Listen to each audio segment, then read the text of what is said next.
Dr. Cruz, let me begin with you. Now, when we're talking about development and the global awareness of the fact that corruption continues to exist at each and every level, where do you think global economies are in terms of fighting this corruption? I think there are more than sufficient efforts and attempts to weed out corruption and to tackle these problems head on. And you see this in many countries that politicians, for example, run on platforms that are very much premised on an anti-corruption campaign.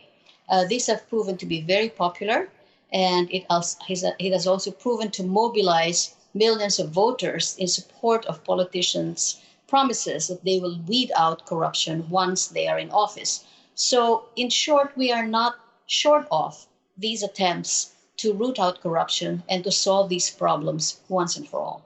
Right, but this is political rhetoric at the end of the day. Of course, they will say all of this stuff to get into the office, but we do know from records that we've seen from the Panama Papers that were revealed that all these politicians who make these pledges are often the ones who have been giving cover to corrupt practices.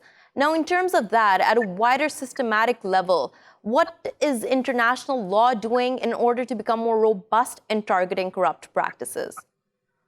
Well, one is that there are now very specific efforts to reform the international banking system, for example. So traces of money that flows across borders are now becoming more subject to regulation and to transparency. So in short, if someone, for example, in country X wants to transfer millions of dollars to country Y, there are attempts now to trace these transfers and to report them.